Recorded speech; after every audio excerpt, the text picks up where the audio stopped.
Let's decorate a daisy cookie together.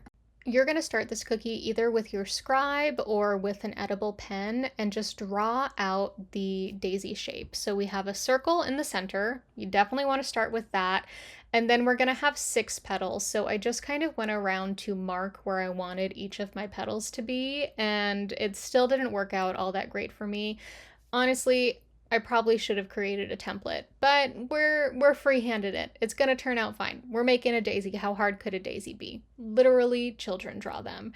So I'm using my scribe instead of using an edible pen, mainly because I just didn't feel like pulling an edible pen out for this entire set to use on one cookie.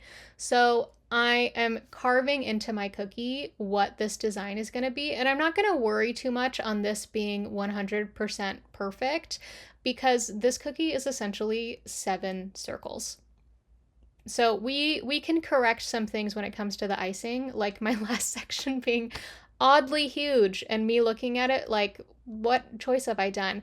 One thing you want to remember that I do not show is you want to, if you used your scribe to carve into the cookie, make sure you dust off all the crumbs before you start decorating it, or they will get stuck in your icing and they'll stick out and it'll be annoying. So you're going to come in with your yellow first, and you're going to outline that center circle, and then you're going to fill it in. My center circle was not all that circular because I just freehanded it. So then using my scribe, I'm not really using my scribe to even out the icing. I'm using my scribe to spread out where I want my circle to be in the center of this cookie. And so I'm just trying to get it as circular, because I'm making a circle here, as I think looks good. And then I'm going to set this aside and let this mat over or crust over. You can see the center has dried more, and that means when I add my petals, there's going to be some distinction between the center and the petals, and we're only going to outline 3 of the petals and fill them in, and then we're going to set it aside again because we want to have some distinction between each of the petals. Now, once we've outlined the petals, I am just going on the outside edge line. I usually also will do a differentiating line between other areas that I've piped icing onto. And for this cookie, I felt like I could just pressure pipe that line against the yellow center and it would work out just fine. I don't know why I didn't do what I normally do for this cookie. Maybe one day I can explain it. Today is not that day, apparently. So I'm just pressure piping, which means I'm putting a lot of pressure on my piping bag to get more icing out of the bag to fill in that section. And I'm also not immediately worrying about coming in with a scribe to even it all out because I have that whole section filled in.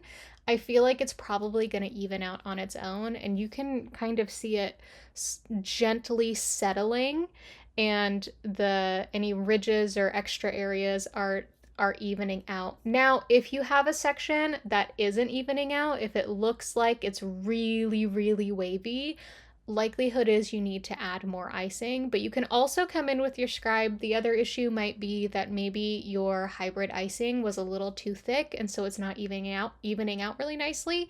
So you can grab your scribe and you can kind of shake your cookie. You can even just lift your cookie up and shake it. I don't like doing that, mainly because I have put my finger into icing so many times and screwed up the design of my cookie that I don't like lifting my cookies up, but it is an option. You can see the other 2 petals evened out without me needing my scribe at all, so I didn't use it for the last one either.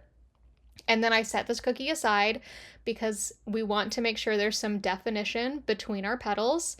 And then I'm coming in once the petals have become matte, once they're not as glossy, they're not as shiny, I can put icing directly next to them and the icing's not going to blend together between the petals, and I can add the final 3 petals. So I would say this cookie has 3 steps. You do the center circle in yellow, you do 3 petals not touching, fill those in, and then you do the last 3 petals that are touching all of the previous steps and you fill those in. And you also might notice that even though I carved onto the cookie what this design was going to be, that was more a guidance than it was the actual areas I was piping, because on the last 3 petals, I am using the petals that are already on the cookie as a guide for where these final 3 petals, the shape they need to bring onto the cookie to kind of fill in more space on the cookie.